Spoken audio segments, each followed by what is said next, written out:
श्री स्वामी समर्थ. नमस्कार प्रिय स्वामी भक्तांनो, तुमचे जवळचेच काही लोक तुमचा घात करू पाहत आहेत.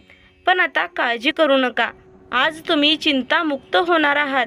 प्रिय भक्तांनो, तुमचा स्वामींवर विश्वास आहे ना, मग घाबरण्याची गरज नाही. आता कसलाही विचार करू नका. तुमच्या मनातलं वादळ हा संदेश ऐकल्यानंतर कमी होणार आहे.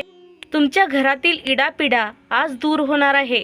तुमच्या मनात जी काही प्रश्न आहेत त्यांची उत्तर आज तुम्हाला मिळतील. लक्षात ठेवा, तुम्ही केलेला प्रत्येक जप, तुम्ही केलेला उपवास, तुमची प्रार्थना स्वामींना माहिती आहे. तुमची ही सेवा कधीच वाया जाणार नाही. आज लाखो लोकांमधून स्वामींनी तुम्हाला निवडलं आहे. आज सर्वात मोठी इच्छा स्वामी समर्थ महाराज पूर्ण करणार आहेत. आज या आवाजाच्या माध्यमातून स्वामी समर्थ तुमच्या घरी आले आहेत. तुम्हाला काही सांगू इच्छित आहेत. तुमचे संपूर्ण आयुष्य बदलून जाईल. तुमच्या आयुष्यातून शत्रू कायमचे नष्ट होतील. पण हा क्षण तुम्ही सोडलात तर तुम्हाला नंतर पश्चाताप होईल. आज तुमच्या नशिबात मोठा चमत्कार घडणार आहे. तू मोठ्या संकटातून बाहेर पडणार आहे. आज जर तुम्ही हे मनापासून ऐकलं तर पुढील 7 दिवसात चमत्कार झाला नाही तर सांगा. प्रिय भक्तांनो, तुमच्याही मनात असा विचार येतो ना की आत्तापर्यंत मी चांगलं वागूनही मला कायम दुःखच मिळालं. पण लक्षात ठेवा, जोपर्यंत स्वामी समर्थांचा आशीर्वाद तुमच्या पाठीशी आहे तोपर्यंत कोणतंच संकट जास्त काळ तुमच्या आयुष्यात राहू शकत नाही. तुमच्या मनातील वादळ आज पूर्णपणे शांत होणार आहे. जे लोक आत्तापर्यंत तुमचा अपमान करत होते, तुमची निंदा करत होते, ते लोक आज तुमच्याकडे पाहून आश्चर्यचकित होतील. तुमच्या प्रत्येक प्रश्नाचं उत्तर मिळेल. प्रिय भक्तांनो, आज रात्रीपर्यंत तुमची एखादी मोठी इच्छा पूर्ण होईल आणि रात्रीत तुमचं जीवन बदलेल. तुम्हाला जर कोणी दुःख दिलं, त्रास दिला तर काहीही न करता फक्त स्वामींचं ध्यान करायचं. भक्तांनो, नियतीच्या या संदेशाकडे दुर्लक्ष करू नका, कारण स्वतः नियतीने तुमचं आयुष्य बदलण्यासाठी तुम्हाला निवडलं आहे. आज मनातून आशा सोडू नका. जी आत्तापर्यंत तुम्ही इच्छा व्यक्त केली होती ती आता पूर्णत्वास येणार आहे. तुमचे जे शत्रू आहेत ते तुमच्या समोर येऊन तुमची माफी मागतील. ज्या भक्तांना स्वामींवर पूर्णपणे विश्वास आहे त्यांनीच हा व्हिडिओ शेवटपर्यंत ऐका, अन्यथा तुम्ही आत्ताच स्किप करू शकता. प्रिय भक्तांनो, आत्तापर्यंत बऱ्याच लोकांनी तुमची साथ सोडली आहे, पण स्वामी अजूनही तुमच्या सोबत आहेत. आज तुमच्या आयुष्यात स्वामी साक्षात मोठा आनंद घेऊन आलेले आहेत. तुमच्या बंद नशिबाचे दरवाजे आता उघडले जाणार आहेत. फक्त स्वामींच्या नामस्मरणात खंड पडू देऊ नका. हा चमत्कार तुमच्या आयुष्यात आला आहे तो तुमचे आयुष्य घडवण्यासाठीच. कंटाळा करू नका. एक इच्छा मनात धरा आणि ती स्वामींसमोर व्यक्त करा. बघा, नक्कीच इच्छा पूर्ण होईल. तुम्हाला तुमच्या कष्टाचे फळ मिळणार आहे. अपूर्ण राहिलेले स्वप्न आता पूर्ण होणार आहे. लक्षात ठेवा, फक्त भाग्यवान लोकांनाच हे ऐकायला मिळतं. भक्तांनो, तुम्ही स्वामी सेवा करताना मग थोडा वेळ काढून हा व्हिडिओ संपूर्ण पहा. आजचा हा व्हिडिओ खास तुमच्यासाठीच आहे. तुम्ही स्वामींच्या आशीर्वादरूपी चमत्कारासाठी तयार असाल तर कमेंट बॉक्समध्ये होय स्वामी आई तयार आहे असे टाईप करा. प्रिय भक्तांनो, पैशाने माणूस कधीही मोठा होत नाही. माणूस मोठा होतो ते त्याच्या विचाराने, त्याच्या आचरणाने. मनातून उगम पावणारे काही विचार शब्दांतून तुमच्यापर्यंत पोहोचवण्याचं काम आम्ही करत आहोत आणि त्यासोबत तुम्हाला स्वामींचा आशीर्वादही प्राप्त होत आहे. विनंती आहे की या चॅनलला सबस्क्राईब करा आणि तुमच्या प्रियजनांसोबत हा व्हिडिओ शेअर करा. प्रिय भक्तांनो, तुम्हाला बऱ्याच वेळा असं वाटतं ना की तुम्ही खूप एकटे पडला आहात, तुमच्यासोबत कोणीच नाही. पण लक्षात ठेवा, ही फक्त मनाने निर्माण केलेली एक काल्पनिक भावना असते. सध्या हा चाललेला काळ तुम्हाला तोडायला नाही तर तुम्हाला अधिक मजबूत बनवायला आलेला आहे. अजून एक लक्षात ठेवा, ज्यांच्या आयुष्यात खूप मोठं काहीतरी घडायचं असतं त्यांना छोट्या छोट्या संकटांना पार करतच पुढे जायचं असतं. आता जीवन तुम्हाला एक नवीन मार्ग दाखवत आहे. स्वामींचा आशीर्वाद तुम्हाला भेटत आहे. हा चमत्कारी मार्ग आता खुला होत आहे. याचा स्वीकार तुम्हाला करायचा आहे. आज तुमच्या आयुष्यात जे काही येत आहे ते नवीन बदल घेऊन येत आहे. या बदलाचं स्वागत आता तुम्हाला करायचं आहे. तुम्ही जर आज हा व्हिडिओ टाळत असाल तर तुम्ही स्वामींना नाराज करत आहात. स्वामी स्वतः तुमच्याकडे आले आहेत आणि तुमच्याकडे साधा वेळही नाही. विनंती आहे, हा सुवर्ण क्षण तुम्ही हातून जाऊ देऊ नका. तुमच्या दिवसभरातील फक्त थोडासा वेळ आज या व्हिडिओसाठी तुम्हाला द्यायचा आहे. तुम्ही मनापासून केलेली स्वामींची सेवा नशिबात नसेल ते सुद्धा तुम्हाला मिळवून देईल. आता सुखाचे दिवस तुमच्या वाट्याला येतील. प्रिय भक्तांनो, आता तुमचं आयुष्य बदलल्याशिवाय राहणार नाही. आज आम्ही तुम्हाला स्वामी समर्थांचा असा एक चमत्कारिक मंत्र सांगत आहोत, जो ऐकल्यानंतर तुम्हाला खरोखरच एक चमत्कार दिसून येईल. हा मंत्र म्हणजे आशीर्वाद, चमत्कार आणि विजयाचा मार्ग असेल. आजचा हा व्हिडिओ न शोधता तुम्हाला सापडला असेल तर खरोखरच आज तुमचे नशीब बदलणार आहे. भक्तांनो, आज तुम्हाला जास्त काही करायचं नाही. फक्त डोळे बंद करून मन शांत ठेवून स्वामींचा हा मंत्र जप ऐकायचा आहे. आज तुमच्या घरात हा मंत्र लावून ठेवला तर खरोखरच चमत्कारिक शक्तीचा अनुभव येईल. तुमच्यासाठी सर्वात मोठा राजयोग स्वामी समर्थ महाराज स्वतः तुमच्यापर्यंत घेऊन आलेले आहेत. त्यामुळे तुम्हीही आज दुर्लक्ष करू नका. स्वामींचा हा मंत्र जप ऐकून तर पहा. हा मंत्र ऐकल्यानंतर पुढील 24 तासात तुम्हाला चमत्काराचा अनुभव येईल. आज तुम्ही चिंतामुक्त व्हाल, आनंदी व्हाल. हा मंत्र अजिबात दुर्लक्षित करू नका. आत्ताच हा मंत्र जप ऐकायला सुरुवात करा.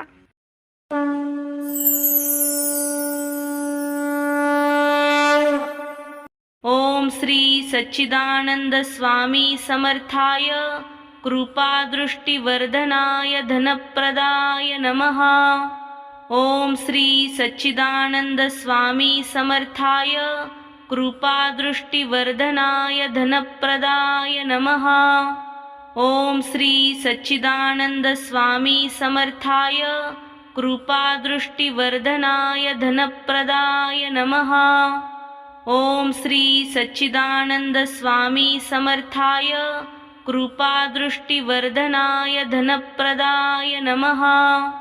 ओम श्री सच्चिदानंद स्वामी समर्थाय कृपा दृष्टि वर्धनाय धनप्रदाय नमः. ओम श्री सच्चिदानंद स्वामी समर्थाय कृपा दृष्टि वर्धनाय धनप्रदाय नमः. ओम श्री सच्चिदानंद स्वामी समर्थाय कृपा दृष्टि वर्धनाय धनप्रदाय नमः. ओम श्री सच्चिदानंद स्वामी समर्थाय कृपा दृष्टि वर्धनाय धनप्रदाय नमः. ओम श्री सच्चिदानंद स्वामी समर्थाय कृपा दृष्टि वर्धनाय धनप्रदाय नमः. ओम श्री सच्चिदानंद स्वामी समर्थाय कृपा दृष्टि वर्धनाय धनप्रदाय नमः. ओम श्री सच्चिदानंद स्वामी समर्थाय कृपा दृष्टि वर्धनाय धनप्रदाय नमः. ओम श्री सच्चिदानंद स्वामी समर्थाय कृपा दृष्टि वर्धनाय धनप्रदाय नमः. ओम श्री सच्चिदानंद स्वामी समर्थाय कृपा दृष्टि वर्धनाय धनप्रदाय नमः. ओम श्री सच्चिदानंद स्वामी समर्थाय कृपा दृष्टि वर्धनाय धनप्रदाय नमः. ओम श्री सच्चिदानंद स्वामी समर्थाय कृपा दृष्टि वर्धनाय धनप्रदाय नमः. ओम श्री सच्चिदानंद स्वामी समर्थाय कृपा दृष्टि वर्धनाय धनप्रदाय नमः. ओम श्री सच्चिदानंद स्वामी समर्थाय कृपा दृष्टि वर्धनाय धनप्रदाय नमः. ओम श्री सच्चिदानंद स्वामी समर्थाय कृपा दृष्टि वर्धनाय धनप्रदाय नमः.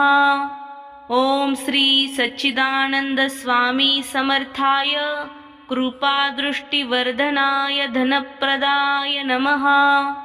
ओम श्री सच्चिदानंद स्वामी समर्थाय कृपा दृष्टि वर्धनाय धनप्रदाय नमः. ओम श्री सच्चिदानंद स्वामी समर्थाय कृपा दृष्टि वर्धनाय धनप्रदाय नमः. ओम श्री सच्चिदानंद स्वामी समर्थाय कृपादृष्टिवर्धनाय धनप्रदाय नमः। ओम श्री सच्चिदानंद स्वामी समर्थाय कृपादृष्टिवर्धनाय धनप्रदाय नमः। ओम श्री सच्चिदानंद स्वामी समर्थाय कृपादृष्टिवर्धनाय धनप्रदाय नमः। ओम श्री सच्चिदानंद स्वामी समर्थाय कृपादृष्टिवर्धनाय धनप्रदाय नमः। ओम श्री सच्चिदानंद स्वामी समर्थाय कृपादृष्टिवर्धनाय धनप्रदाय नमः। ओम श्री सच्चिदानंद स्वामी समर्थाय कृपादृष्टिवर्धनाय धनप्रदाय नमः। ओम श्री सच्चिदानंद स्वामी समर्थाय कृपादृष्टिवर्धनाय धनप्रदाय नमः। ओम श्री सच्चिदानंद स्वामी समर्थाय कृपादृष्टिवर्धनाय धनप्रदाय नमः। ओम श्री सच्चिदानंद स्वामी समर्थाय कृपादृष्टिवर्धनाय धनप्रदाय नमः। ओम श्री सच्चिदानंद स्वामी समर्थाय कृपादृष्टिवर्धनाय धनप्रदाय नमः। ओम श्री सच्चिदानंद स्वामी समर्थाय कृपादृष्टिवर्धनाय धनप्रदाय नमः। ओम श्री सच्चिदानंद स्वामी समर्थाय कृपादृष्टिवर्धनाय धनप्रदाय नमः। ओम श्री सच्चिदानंद स्वामी समर्थाय कृपादृष्टिवर्धनाय धनप्रदाय नमः। ओम श्री सच्चिदानंद स्वामी समर्थाय कृपादृष्टिवर्धनाय धनप्रदाय नमः। ओम श्री सच्चिदानंद स्वामी समर्थाय कृपादृष्टिवर्धनाय धनप्रदाय नमः। ओम श्री सच्चिदानंद स्वामी समर्थाय कृपादृष्टिवर्धनाय धनप्रदाय नमः। ओम श्री सच्चिदानंद स्वामी समर्थाय कृपादृष्टिवर्धनाय धनप्रदाय नमः। ओम श्री सच्चिदानंद स्वामी समर्थाय कृपादृष्टिवर्धनाय धनप्रदाय नमः। ओम श्री सच्चिदानंद स्वामी समर्थाय कृपादृष्टिवर्धनाय धनप्रदाय नमः। ओम श्री सच्चिदानंद स्वामी समर्थाय कृपादृष्टिवर्धनाय धनप्रदाय नमः। ओम श्री सच्चिदानंद स्वामी समर्थाय कृपादृष्टिवर्धनाय धनप्रदाय नमः। ओम श्री सच्चिदानंद स्वामी समर्थाय कृपादृष्टिवर्धनाय धनप्रदाय नमः। ओम श्री सच्चिदानंद स्वामी समर्थाय कृपादृष्टिवर्धनाय धनप्रदाय नमः।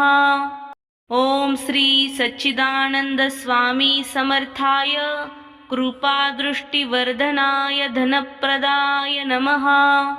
ओम श्री सच्चिदानंद स्वामी समर्थाय कृपादृष्टिवर्धनाय धनप्रदाय नमः।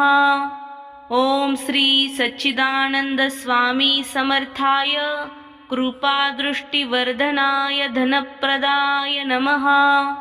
ओम श्री सच्चिदानंद स्वामी समर्थाय कृपादृष्टिवर्धनाय धनप्रदाय नमः। ओम श्री सच्चिदानंद स्वामी समर्थाय कृपादृष्टिवर्धनाय धनप्रदाय नमः। ओम श्री सच्चिदानंद स्वामी समर्थाय कृपादृष्टिवर्धनाय धनप्रदाय नमः। ओम श्री सच्चिदानंद स्वामी समर्थाय कृपादृष्टिवर्धनाय धनप्रदाय नमः। ओम श्री सच्चिदानंद स्वामी समर्थाय कृपादृष्टिवर्धनाय धनप्रदाय नमः। ओम श्री सच्चिदानंद स्वामी समर्थाय कृपादृष्टिवर्धनाय धनप्रदाय नमः। ओम श्री सच्चिदानंद स्वामी समर्थाय कृपादृष्टिवर्धनाय धनप्रदाय नमः। ओम श्री सच्चिदानंद स्वामी समर्थाय कृपादृष्टिवर्धनाय धनप्रदाय नमः। ओम श्री सच्चिदानंद स्वामी समर्थाय कृपादृष्टिवर्धनाय धनप्रदाय नमः। ओम श्री सच्चिदानंद स्वामी समर्थाय कृपादृष्टिवर्धनाय धनप्रदाय नमः। ओम श्री सच्चिदानंद स्वामी समर्थाय कृपादृष्टिवर्धनाय धनप्रदाय नमः। ओम श्री सच्चिदानंद स्वामी समर्थाय कृपादृष्टिवर्धनाय धनप्रदाय नमः। ओम श्री सच्चिदानंद स्वामी समर्थाय कृपादृष्टिवर्धनाय धनप्रदाय नमः। ओम श्री सच्चिदानंद स्वामी समर्थाय कृपादृष्टिवर्धनाय धनप्रदाय नमः। ओम श्री सच्चिदानंद स्वामी समर्थाय कृपादृष्टिवर्धनाय धनप्रदाय नमः। ओम श्री सच्चिदानंद स्वामी समर्थाय कृपादृष्टिवर्धनाय धनप्रदाय नमः। ओम श्री सच्चिदानंद स्वामी समर्थाय कृपादृष्टिवर्धनाय धनप्रदाय नमः। ओम श्री सच्चिदानंद स्वामी समर्थाय कृपादृष्टिवर्धनाय धनप्रदाय नमः। ओम श्री सच्चिदानंद स्वामी समर्थाय कृपादृष्टिवर्धनाय धनप्रदाय नमः। ओम श्री सच्चिदानंद स्वामी समर्थाय कृपादृष्टिवर्धनाय धनप्रदाय नमः। ओम श्री सच्चिदानंद स्वामी समर्थाय कृपादृष्टिवर्धनाय धनप्रदाय नमः। ओम श्री सच्चिदानंद स्वामी समर्थाय कृपादृष्टिवर्धनाय धनप्रदाय नमः। ओम श्री सच्चिदानंद स्वामी समर्थाय कृपादृष्टिवर्धनाय धनप्रदाय नमः। ओम श्री सच्चिदानंद स्वामी समर्थाय कृपादृष्टिवर्धनाय धनप्रदाय नमः। ओम श्री सच्चिदानंद स्वामी समर्थाय कृपादृष्टिवर्धनाय धनप्रदाय नमः। ओम श्री सच्चिदानंद स्वामी समर्थाय कृपादृष्टिवर्धनाय धनप्रदाय नमः। ओम श्री सच्चिदानंद स्वामी समर्थाय कृपादृष्टिवर्धनाय धनप्रदाय नमः। ओम श्री सच्चिदानंद स्वामी समर्थाय कृपादृष्टिवर्धनाय धनप्रदाय नमः।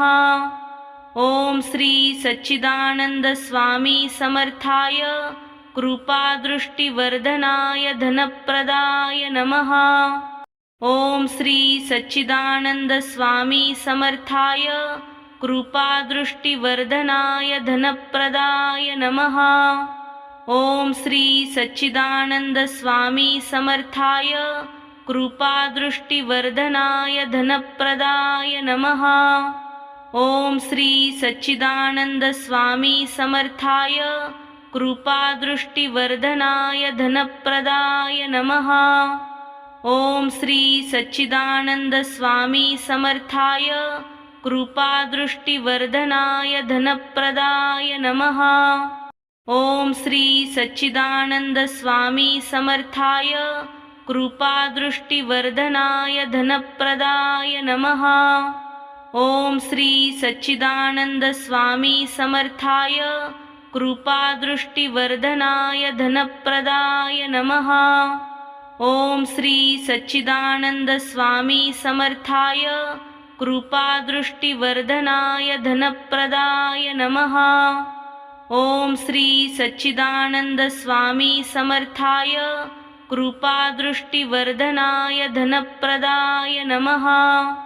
ओम श्री सच्चिदानंद स्वामी समर्थाय कृपादृष्टिवर्धनाय धनप्रदाय नमः। ओम श्री सच्चिदानंद स्वामी समर्थाय कृपादृष्टिवर्धनाय धनप्रदाय नमः।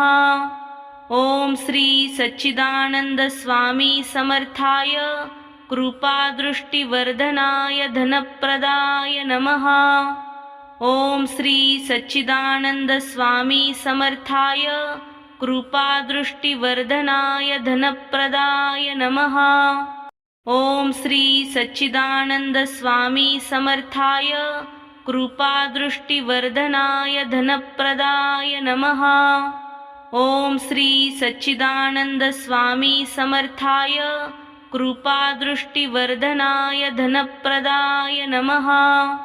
ओम श्री सच्चिदानंद स्वामी समर्थाय कृपादृष्टिवर्धनाय धनप्रदाय नमः। ओम श्री सच्चिदानंद स्वामी समर्थाय कृपादृष्टिवर्धनाय धनप्रदाय नमः। ओम श्री सच्चिदानंद स्वामी समर्थाय कृपादृष्टिवर्धनाय धनप्रदाय नमः। ओम श्री सच्चिदानंद स्वामी समर्थाय कृपादृष्टिवर्धनाय धनप्रदाय नमः। ओम श्री सच्चिदानंद स्वामी समर्थाय कृपादृष्टिवर्धनाय धनप्रदाय नमः। ओम श्री सच्चिदानंद स्वामी समर्थाय कृपादृष्टिवर्धनाय धनप्रदाय नमः। ओम श्री सच्चिदानंद स्वामी समर्थाय कृपादृष्टिवर्धनाय धनप्रदाय नमः। ओम श्री सच्चिदानंद स्वामी समर्थाय कृपादृष्टिवर्धनाय धनप्रदाय नमः। ओम श्री सच्चिदानंद स्वामी समर्थाय कृपादृष्टिवर्धनाय धनप्रदाय नमः। ओम श्री सच्चिदानंद स्वामी समर्थाय कृपादृष्टिवर्धनाय धनप्रदाय नमः। ओम श्री सच्चिदानंद स्वामी समर्थाय कृपादृष्टिवर्धनाय धनप्रदाय नमः। ओम श्री सच्चिदानंद स्वामी समर्थाय कृपादृष्टिवर्धनाय धनप्रदाय नमः। ओम श्री सच्चिदानंद स्वामी समर्थाय कृपादृष्टिवर्धनाय धनप्रदाय नमः। ओम श्री सच्चिदानंद स्वामी समर्थाय कृपादृष्टिवर्धनाय धनप्रदाय नमः। ओम श्री सच्चिदानंद स्वामी समर्थाय कृपादृष्टिवर्धनाय धनप्रदाय नमः। ओम श्री सच्चिदानंद स्वामी समर्थाय कृपादृष्टिवर्धनाय धनप्रदाय नमः। ओम श्री सच्चिदानंद स्वामी समर्थाय कृपादृष्टिवर्धनाय धनप्रदाय नमः। ओम श्री सच्चिदानंद स्वामी समर्थाय कृपादृष्टिवर्धनाय धनप्रदाय नमः। ओम श्री सच्चिदानंद स्वामी समर्थाय कृपादृष्टिवर्धनाय धनप्रदाय नमः।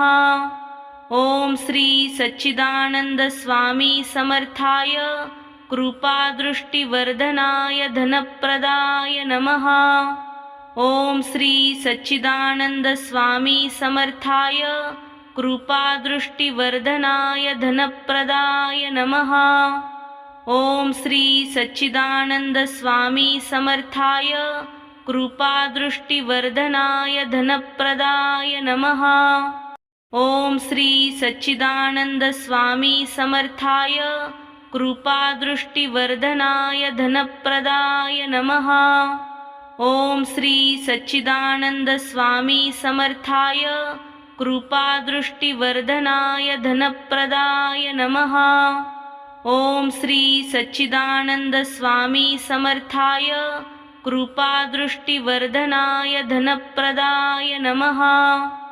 ओम श्री सच्चिदानंद स्वामी समर्थाय कृपादृष्टिवर्धनाय धनप्रदाय नमः।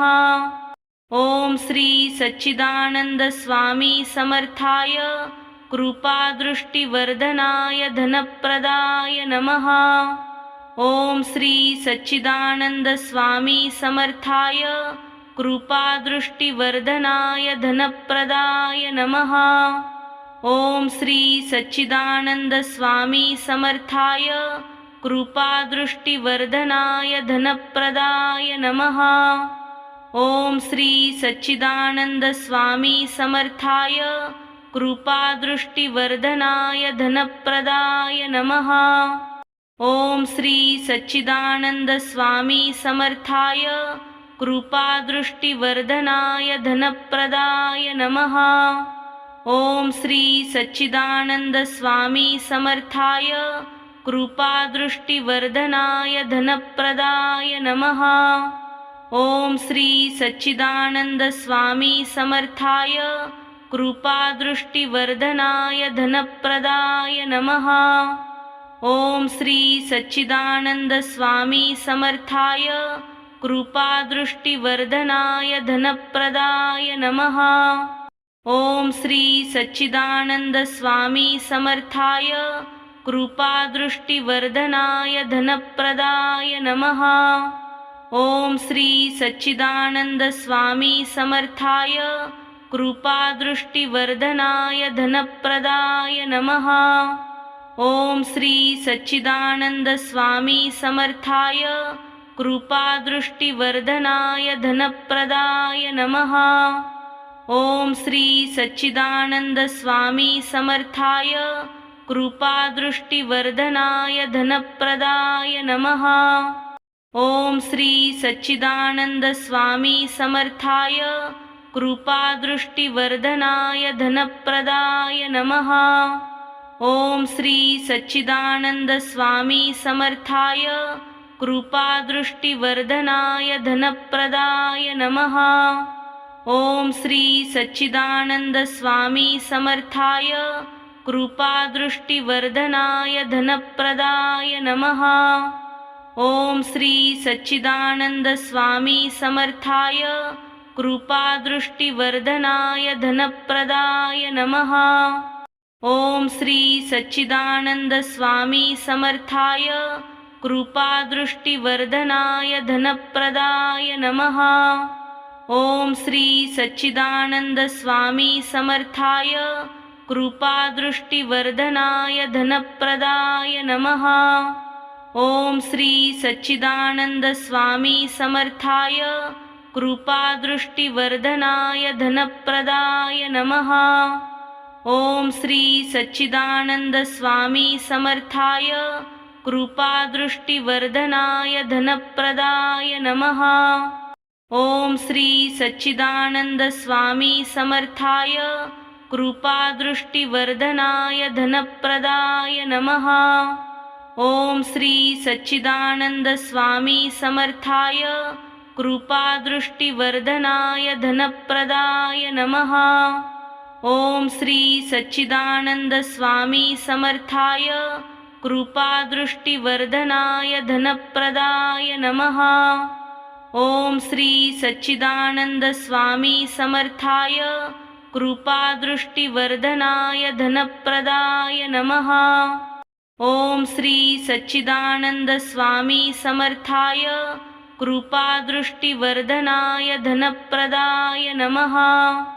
ओम श्री सच्चिदानंद स्वामी समर्थाय कृपादृष्टिवर्धनाय धनप्रदाय नमः। ओम श्री सच्चिदानंद स्वामी समर्थाय कृपादृष्टिवर्धनाय धनप्रदाय नमः।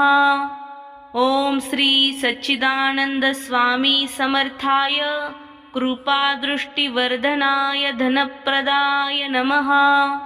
ओम श्री सच्चिदानंद स्वामी समर्थाय कृपादृष्टिवर्धनाय धनप्रदाय नमः।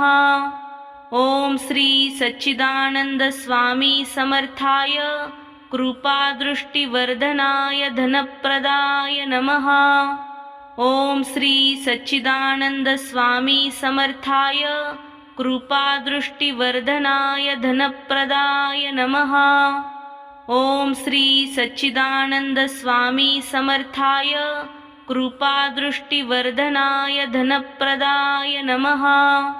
ओम श्री सच्चिदानंद स्वामी समर्थाय कृपादृष्टिवर्धनाय धनप्रदाय नमः। ओम श्री सच्चिदानंद स्वामी समर्थाय कृपादृष्टिवर्धनाय धनप्रदाय नमः। ओम श्री सच्चिदानंद स्वामी समर्थाय कृपादृष्टिवर्धनाय धनप्रदाय नमः। ओम श्री सच्चिदानंद स्वामी समर्थाय कृपादृष्टिवर्धनाय धनप्रदाय नमः। ओम श्री सच्चिदानंद स्वामी समर्थाय कृपादृष्टिवर्धनाय धनप्रदाय नमः। ओम श्री सच्चिदानंद स्वामी समर्थाय कृपादृष्टिवर्धनाय धनप्रदाय नमः। ओम श्री सच्चिदानंद स्वामी समर्थाय कृपादृष्टिवर्धनाय धनप्रदाय नमः। ओम श्री सच्चिदानंद स्वामी समर्थाय कृपादृष्टिवर्धनाय धनप्रदाय नमः। ओम श्री सच्चिदानंद स्वामी समर्थाय कृपादृष्टिवर्धनाय धनप्रदाय नमः। ओम श्री सच्चिदानंद स्वामी समर्थाय कृपादृष्टिवर्धनाय धनप्रदाय नमः। ओम श्री सच्चिदानंद स्वामी समर्थाय कृपादृष्टिवर्धनाय धनप्रदाय नमः। ओम श्री सच्चिदानंद स्वामी समर्थाय कृपादृष्टिवर्धनाय धनप्रदाय नमः। ओम श्री सच्चिदानंद स्वामी समर्थाय कृपादृष्टिवर्धनाय धनप्रदाय नमः। ओम श्री सच्चिदानंद स्वामी समर्थाय कृपादृष्टिवर्धनाय धनप्रदाय नमः। ओम श्री सच्चिदानंद स्वामी समर्थाय कृपादृष्टिवर्धनाय धनप्रदाय नमः। ओम श्री सच्चिदानंद स्वामी समर्थाय कृपादृष्टिवर्धनाय धनप्रदाय नमः। ओम श्री सच्चिदानंद स्वामी समर्थाय कृपादृष्टिवर्धनाय धनप्रदाय नमः। ओम श्री सच्चिदानंद स्वामी समर्थाय कृपादृष्टिवर्धनाय धनप्रदाय नमः। ओम श्री सच्चिदानंद स्वामी समर्थाय कृपादृष्टिवर्धनाय धनप्रदाय नमः। ओम श्री सच्चिदानंद स्वामी समर्थाय कृपादृष्टिवर्धनाय धनप्रदाय नमः। ओम श्री सच्चिदानंद स्वामी समर्थाय कृपादृष्टिवर्धनाय धनप्रदाय नमः। ओम श्री सच्चिदानंद स्वामी समर्थाय कृपादृष्टिवर्धनाय धनप्रदाय नमः।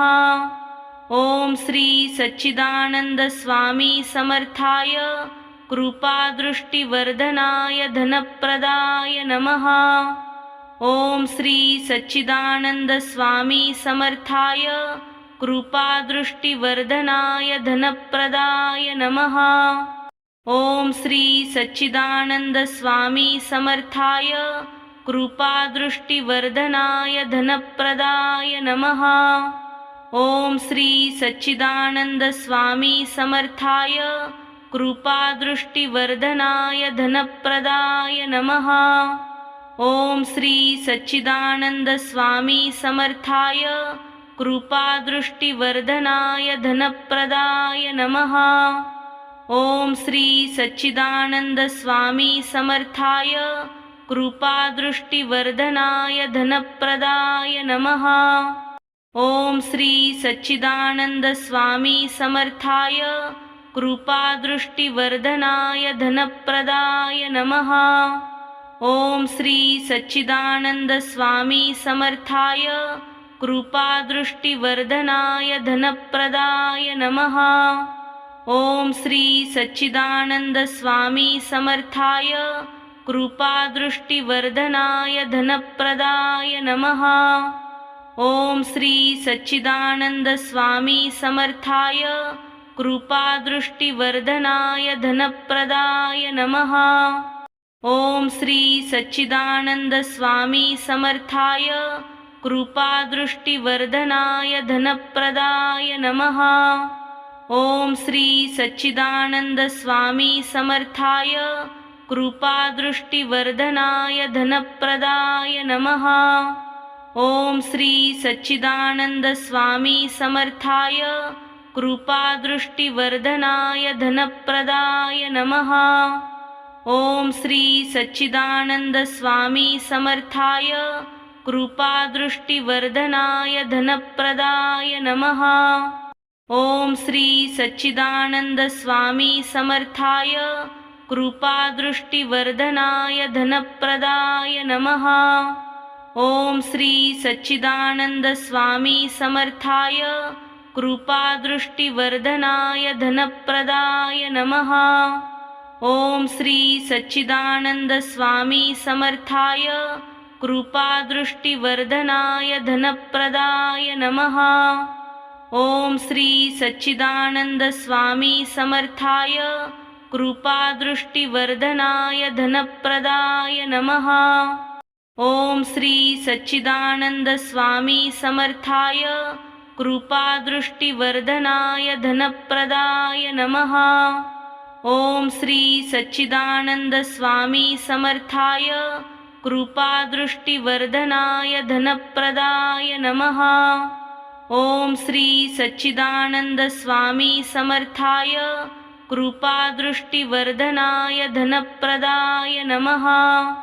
ओम श्री सच्चिदानंद स्वामी समर्थाय कृपादृष्टिवर्धनाय धनप्रदाय नमः। ओम श्री सच्चिदानंद स्वामी समर्थाय कृपादृष्टिवर्धनाय धनप्रदाय नमः। ओम श्री सच्चिदानंद स्वामी समर्थाय कृपादृष्टिवर्धनाय धनप्रदाय नमः। ओम श्री सच्चिदानंद स्वामी समर्थाय कृपादृष्टिवर्धनाय धनप्रदाय नमः। ओम श्री सच्चिदानंद स्वामी समर्थाय कृपादृष्टिवर्धनाय धनप्रदाय नमः। ओम श्री सच्चिदानंद स्वामी समर्थाय कृपादृष्टिवर्धनाय धनप्रदाय नमः। ओम श्री सच्चिदानंद स्वामी समर्थाय कृपादृष्टिवर्धनाय धनप्रदाय नमः। ओम श्री सच्चिदानंद स्वामी समर्थाय कृपादृष्टिवर्धनाय धनप्रदाय नमः। ओम श्री सच्चिदानंद स्वामी समर्थाय कृपादृष्टिवर्धनाय धनप्रदाय नमः।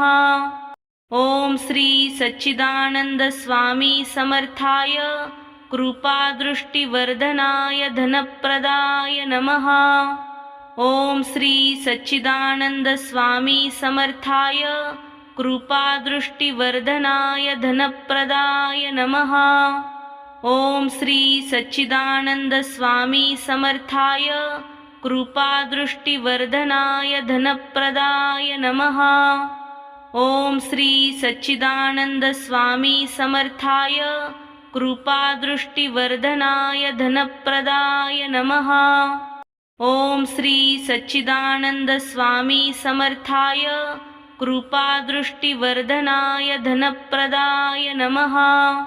ओम श्री सच्चिदानंद स्वामी समर्थाय कृपादृष्टिवर्धनाय धनप्रदाय नमः।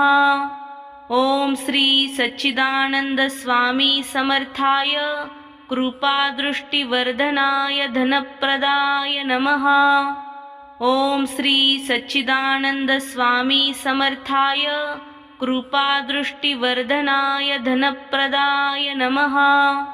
ओम श्री सच्चिदानंद स्वामी समर्थाय कृपादृष्टिवर्धनाय धनप्रदाय नमः। ओम श्री सच्चिदानंद स्वामी समर्थाय कृपादृष्टिवर्धनाय धनप्रदाय नमः। ओम श्री सच्चिदानंद स्वामी समर्थाय कृपादृष्टिवर्धनाय धनप्रदाय नमः। ओम श्री सच्चिदानंद स्वामी समर्थाय कृपादृष्टिवर्धनाय धनप्रदाय नमः। ओम श्री सच्चिदानंद स्वामी समर्थाय कृपादृष्टिवर्धनाय धनप्रदाय नमः। ओम श्री सच्चिदानंद स्वामी समर्थाय कृपादृष्टिवर्धनाय धनप्रदाय नमः। ओम श्री सच्चिदानंद स्वामी समर्थाय कृपादृष्टिवर्धनाय धनप्रदाय नमः। ओम श्री सच्चिदानंद स्वामी समर्थाय कृपादृष्टिवर्धनाय धनप्रदाय नमः। ओम श्री सच्चिदानंद स्वामी समर्थाय कृपादृष्टिवर्धनाय धनप्रदाय नमः। ओम श्री सच्चिदानंद स्वामी समर्थाय कृपादृष्टिवर्धनाय धनप्रदाय नमः। ओम श्री सच्चिदानंद स्वामी समर्थाय कृपादृष्टिवर्धनाय धनप्रदाय नमः। ओम श्री सच्चिदानंद स्वामी समर्थाय कृपादृष्टिवर्धनाय धनप्रदाय नमः। ओम श्री सच्चिदानंद स्वामी समर्थाय कृपादृष्टिवर्धनाय धनप्रदाय नमः। ओम श्री सच्चिदानंद स्वामी समर्थाय कृपादृष्टिवर्धनाय धनप्रदाय नमः। ओम श्री सच्चिदानंद स्वामी समर्थाय कृपादृष्टिवर्धनाय धनप्रदाय नमः। ओम श्री सच्चिदानंद स्वामी समर्थाय कृपादृष्टिवर्धनाय धनप्रदाय नमः। ओम श्री सच्चिदानंद स्वामी समर्थाय कृपादृष्टिवर्धनाय धनप्रदाय नमः। ओम श्री सच्चिदानंद स्वामी समर्थाय कृपादृष्टिवर्धनाय धनप्रदाय नमः। ओम श्री सच्चिदानंद स्वामी समर्थाय कृपादृष्टिवर्धनाय धनप्रदाय नमः। ओम श्री सच्चिदानंद स्वामी समर्थाय कृपादृष्टिवर्धनाय धनप्रदाय नमः। ओम श्री सच्चिदानंद स्वामी समर्थाय कृपादृष्टिवर्धनाय धनप्रदाय नमः। ओम श्री सच्चिदानंद स्वामी समर्थाय कृपादृष्टिवर्धनाय धनप्रदाय नमः। ओम श्री सच्चिदानंद स्वामी समर्थाय कृपादृष्टिवर्धनाय धनप्रदाय नमः। ओम श्री सच्चिदानंद स्वामी समर्थाय कृपादृष्टिवर्धनाय धनप्रदाय नमः।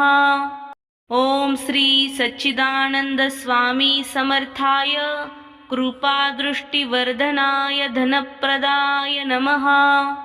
ओम श्री सच्चिदानंद स्वामी समर्थाय कृपादृष्टिवर्धनाय धनप्रदाय नमः। ओम श्री सच्चिदानंद स्वामी समर्थाय कृपादृष्टिवर्धनाय धनप्रदाय नमः। ओम श्री सच्चिदानंद स्वामी समर्थाय कृपादृष्टिवर्धनाय धनप्रदाय नमः। ओम श्री सच्चिदानंद स्वामी समर्थाय कृपादृष्टिवर्धनाय धनप्रदाय नमः। ओम श्री सच्चिदानंद स्वामी समर्थाय कृपादृष्टिवर्धनाय धनप्रदाय नमः। ओम श्री सच्चिदानंद स्वामी समर्थाय कृपादृष्टिवर्धनाय धनप्रदाय नमः। ओम श्री सच्चिदानंद स्वामी समर्थाय कृपादृष्टिवर्धनाय धनप्रदाय नमः। ओम श्री सच्चिदानंद स्वामी समर्थाय कृपादृष्टिवर्धनाय धनप्रदाय नमः। ओम श्री सच्चिदानंद स्वामी समर्थाय कृपादृष्टिवर्धनाय धनप्रदाय नमः। ओम श्री सच्चिदानंद स्वामी समर्थाय कृपादृष्टिवर्धनाय धनप्रदाय नमः। ओम श्री सच्चिदानंद स्वामी समर्थाय कृपादृष्टिवर्धनाय धनप्रदाय नमः। ओम श्री सच्चिदानंद स्वामी समर्थाय कृपादृष्टिवर्धनाय धनप्रदाय नमः। ओम श्री सच्चिदानंद स्वामी समर्थाय कृपादृष्टिवर्धनाय धनप्रदाय नमः। ओम श्री सच्चिदानंद स्वामी समर्थाय कृपादृष्टिवर्धनाय धनप्रदाय नमः। ओम श्री सच्चिदानंद स्वामी समर्थाय कृपादृष्टिवर्धनाय धनप्रदाय नमः। ओम श्री सच्चिदानंद स्वामी समर्थाय कृपादृष्टिवर्धनाय धनप्रदाय नमः। ओम श्री सच्चिदानंद स्वामी समर्थाय कृपादृष्टिवर्धनाय धनप्रदाय नमः।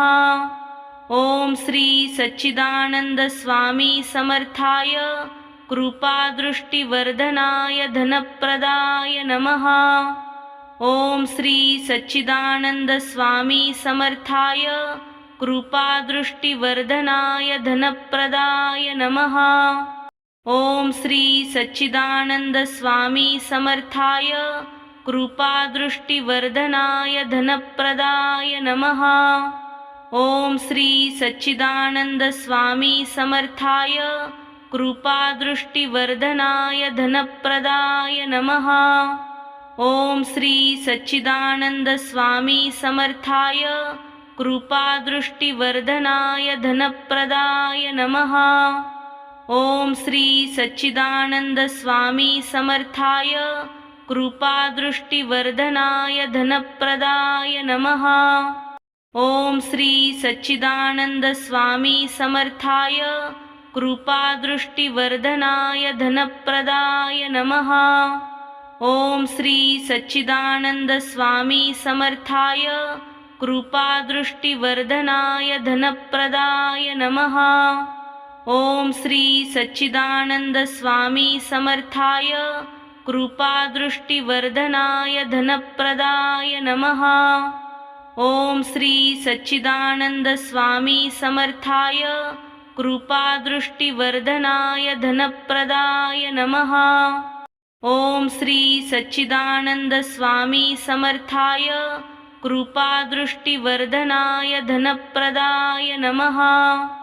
ओम श्री सच्चिदानंद स्वामी समर्थाय कृपादृष्टिवर्धनाय धनप्रदाय नमः। ओम श्री सच्चिदानंद स्वामी समर्थाय कृपादृष्टिवर्धनाय धनप्रदाय नमः। ओम श्री सच्चिदानंद स्वामी समर्थाय कृपादृष्टिवर्धनाय धनप्रदाय नमः। ओम श्री सच्चिदानंद स्वामी समर्थाय कृपादृष्टिवर्धनाय धनप्रदाय नमः। ओम श्री सच्चिदानंद स्वामी समर्थाय कृपादृष्टिवर्धनाय धनप्रदाय नमः। ओम श्री सच्चिदानंद स्वामी समर्थाय कृपादृष्टिवर्धनाय धनप्रदाय नमः। ओम श्री सच्चिदानंद स्वामी समर्थाय कृपादृष्टिवर्धनाय धनप्रदाय नमः। ओम श्री सच्चिदानंद स्वामी समर्थाय कृपादृष्टिवर्धनाय धनप्रदाय नमः। ओम श्री सच्चिदानंद स्वामी समर्थाय कृपादृष्टिवर्धनाय धनप्रदाय नमः। ओम श्री सच्चिदानंद स्वामी समर्थाय कृपादृष्टिवर्धनाय धनप्रदाय नमः। ओम श्री सच्चिदानंद स्वामी समर्थाय कृपादृष्टिवर्धनाय धनप्रदाय नमः। ओम श्री सच्चिदानंद स्वामी समर्थाय कृपादृष्टिवर्धनाय धनप्रदाय नमः। ओम श्री सच्चिदानंद स्वामी समर्थाय कृपादृष्टिवर्धनाय धनप्रदाय नमः। ओम श्री सच्चिदानंद स्वामी समर्थाय कृपादृष्टिवर्धनाय धनप्रदाय नमः। ओम श्री सच्चिदानंद स्वामी समर्थाय कृपादृष्टिवर्धनाय धनप्रदाय नमः। ओम श्री सच्चिदानंद स्वामी समर्थाय कृपादृष्टिवर्धनाय धनप्रदाय नमः। ओम श्री सच्चिदानंद स्वामी समर्थाय कृपादृष्टिवर्धनाय धनप्रदाय नमः। ओम श्री सच्चिदानंद स्वामी समर्थाय कृपादृष्टिवर्धनाय धनप्रदाय नमः। ओम श्री सच्चिदानंद स्वामी समर्थाय कृपादृष्टिवर्धनाय धनप्रदाय नमः। ओम श्री सच्चिदानंद स्वामी समर्थाय कृपादृष्टिवर्धनाय धनप्रदाय नमः। ओम श्री सच्चिदानंद स्वामी समर्थाय कृपादृष्टिवर्धनाय धनप्रदाय नमः। ओम श्री सच्चिदानंद स्वामी समर्थाय कृपादृष्टिवर्धनाय धनप्रदाय नमः। ओम श्री सच्चिदानंद स्वामी समर्थाय कृपादृष्टिवर्धनाय धनप्रदाय नमः। ओम श्री सच्चिदानंद स्वामी समर्थाय कृपादृष्टिवर्धनाय धनप्रदाय नमः। ओम श्री सच्चिदानंद स्वामी समर्थाय कृपादृष्टिवर्धनाय धनप्रदाय नमः। ओम श्री सच्चिदानंद स्वामी समर्थाय कृपादृष्टिवर्धनाय धनप्रदाय नमः। ओम श्री सच्चिदानंद स्वामी समर्थाय कृपादृष्टिवर्धनाय धनप्रदाय नमः। ओम श्री सच्चिदानंद स्वामी समर्थाय कृपादृष्टिवर्धनाय धनप्रदाय नमः। ओम श्री सच्चिदानंद स्वामी समर्थाय कृपादृष्टिवर्धनाय धनप्रदाय नमः। ओम श्री सच्चिदानंद स्वामी समर्थाय कृपादृष्टिवर्धनाय धनप्रदाय नमः। ओम श्री सच्चिदानंद स्वामी समर्थाय कृपादृष्टिवर्धनाय धनप्रदाय नमः। ओम श्री सच्चिदानंद स्वामी समर्थाय कृपादृष्टिवर्धनाय धनप्रदाय नमः। ओम श्री सच्चिदानंद स्वामी समर्थाय कृपादृष्टिवर्धनाय धनप्रदाय नमः। ओम श्री सच्चिदानंद स्वामी समर्थाय कृपादृष्टिवर्धनाय धनप्रदाय नमः। ओम श्री सच्चिदानंद स्वामी समर्थाय कृपादृष्टिवर्धनाय धनप्रदाय नमः। ओम श्री सच्चिदानंद स्वामी समर्थाय कृपादृष्टिवर्धनाय धनप्रदाय नमः। ओम श्री सच्चिदानंद स्वामी समर्थाय कृपादृष्टिवर्धनाय धनप्रदाय नमः। ओम श्री सच्चिदानंद स्वामी समर्थाय कृपादृष्टिवर्धनाय धनप्रदाय नमः। ओम श्री सच्चिदानंद स्वामी समर्थाय कृपादृष्टिवर्धनाय धनप्रदाय नमः। ओम श्री सच्चिदानंद स्वामी समर्थाय कृपादृष्टिवर्धनाय धनप्रदाय नमः। ओम श्री सच्चिदानंद स्वामी समर्थाय कृपादृष्टिवर्धनाय धनप्रदाय नमः। ओम श्री सच्चिदानंद स्वामी समर्थाय कृपादृष्टिवर्धनाय धनप्रदाय नमः। ओम श्री सच्चिदानंद स्वामी समर्थाय कृपादृष्टिवर्धनाय धनप्रदाय नमः। ओम श्री सच्चिदानंद स्वामी समर्थाय कृपादृष्टिवर्धनाय धनप्रदाय नमः। ओम श्री सच्चिदानंद स्वामी समर्थाय कृपादृष्टिवर्धनाय धनप्रदाय नमः। ओम श्री सच्चिदानंद स्वामी समर्थाय कृपादृष्टिवर्धनाय धनप्रदाय नमः। ओम श्री सच्चिदानंद स्वामी समर्थाय कृपादृष्टिवर्धनाय धनप्रदाय नमः। ओम श्री सच्चिदानंद स्वामी समर्थाय कृपादृष्टिवर्धनाय धनप्रदाय नमः। ओम श्री सच्चिदानंद स्वामी समर्थाय कृपादृष्टिवर्धनाय धनप्रदाय नमः। ओम श्री सच्चिदानंद स्वामी समर्थाय कृपादृष्टिवर्धनाय धनप्रदाय नमः। ओम श्री सच्चिदानंद स्वामी समर्थाय कृपादृष्टिवर्धनाय धनप्रदाय नमः। ओम श्री सच्चिदानंद स्वामी समर्थाय कृपादृष्टिवर्धनाय धनप्रदाय नमः। ओम श्री सच्चिदानंद स्वामी समर्थाय कृपादृष्टिवर्धनाय धनप्रदाय नमः। ओम श्री सच्चिदानंद स्वामी समर्थाय कृपादृष्टिवर्धनाय धनप्रदाय नमः। ओम श्री सच्चिदानंद स्वामी समर्थाय कृपादृष्टिवर्धनाय धनप्रदाय नमः।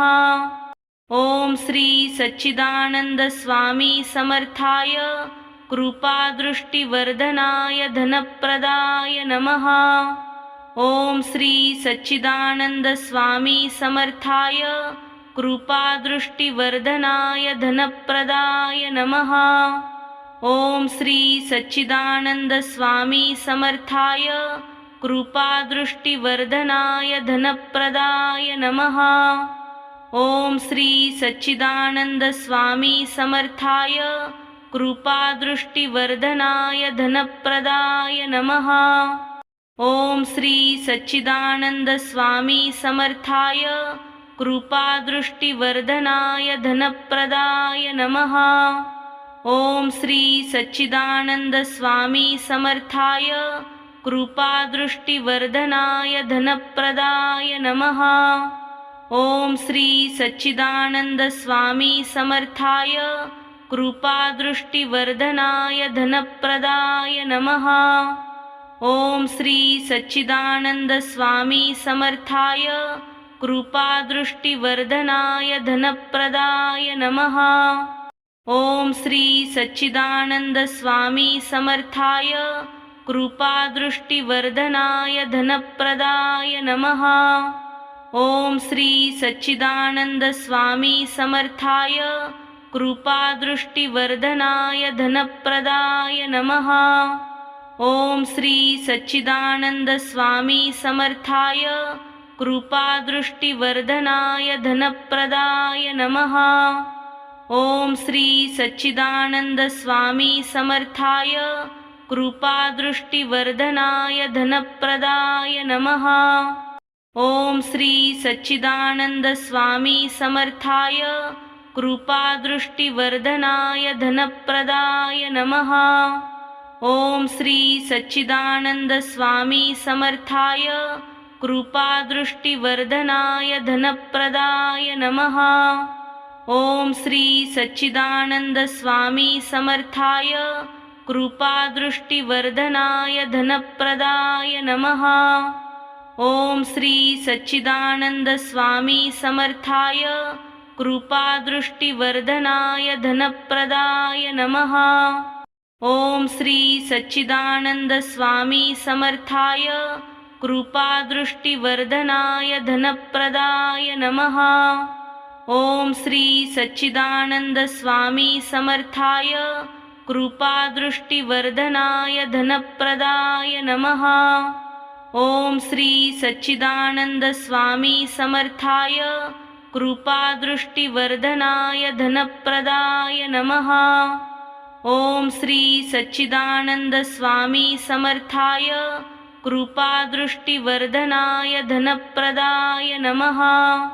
ओम श्री सच्चिदानंद स्वामी समर्थाय कृपादृष्टिवर्धनाय धनप्रदाय नमः। ओम श्री सच्चिदानंद स्वामी समर्थाय कृपादृष्टिवर्धनाय धनप्रदाय नमः। ओम श्री सच्चिदानंद स्वामी समर्थाय कृपादृष्टिवर्धनाय धनप्रदाय नमः। ओम श्री सच्चिदानंद स्वामी समर्थाय कृपादृष्टिवर्धनाय धनप्रदाय नमः। ओम श्री सच्चिदानंद स्वामी समर्थाय कृपादृष्टिवर्धनाय धनप्रदाय नमः। ओम श्री सच्चिदानंद स्वामी समर्थाय कृपादृष्टिवर्धनाय धनप्रदाय नमः। ओम श्री सच्चिदानंद स्वामी समर्थाय कृपादृष्टिवर्धनाय धनप्रदाय नमः। ओम श्री सच्चिदानंद स्वामी समर्थाय कृपादृष्टिवर्धनाय धनप्रदाय नमः। ओम श्री सच्चिदानंद स्वामी समर्थाय कृपादृष्टिवर्धनाय धनप्रदाय नमः। ओम श्री सच्चिदानंद स्वामी समर्थाय कृपादृष्टिवर्धनाय धनप्रदाय नमः। ओम श्री सच्चिदानंद स्वामी समर्थाय कृपादृष्टिवर्धनाय धनप्रदाय नमः। ओम श्री सच्चिदानंद स्वामी समर्थाय कृपादृष्टिवर्धनाय धनप्रदाय नमः। ओम श्री सच्चिदानंद स्वामी समर्थाय कृपादृष्टिवर्धनाय धनप्रदाय नमः। ओम श्री सच्चिदानंद स्वामी समर्थाय कृपादृष्टिवर्धनाय धनप्रदाय नमः। ओम श्री सच्चिदानंद स्वामी समर्थाय कृपादृष्टिवर्धनाय धनप्रदाय नमः। ओम श्री सच्चिदानंद स्वामी समर्थाय कृपादृष्टिवर्धनाय धनप्रदाय नमः। ओम श्री सच्चिदानंद स्वामी समर्थाय कृपादृष्टिवर्धनाय धनप्रदाय नमः। ओम श्री सच्चिदानंद स्वामी समर्थाय कृपादृष्टिवर्धनाय धनप्रदाय नमः। ओम श्री सच्चिदानंद स्वामी समर्थाय कृपादृष्टिवर्धनाय धनप्रदाय नमः। ओम श्री सच्चिदानंद स्वामी समर्थाय कृपादृष्टिवर्धनाय धनप्रदाय नमः। ओम श्री सच्चिदानंद स्वामी समर्थाय कृपादृष्टिवर्धनाय धनप्रदाय नमः। ओम श्री सच्चिदानंद स्वामी समर्थाय कृपादृष्टिवर्धनाय धनप्रदाय नमः। ओम श्री सच्चिदानंद स्वामी समर्थाय कृपादृष्टिवर्धनाय धनप्रदाय नमः। ओम श्री सच्चिदानंद स्वामी समर्थाय कृपादृष्टिवर्धनाय धनप्रदाय नमः।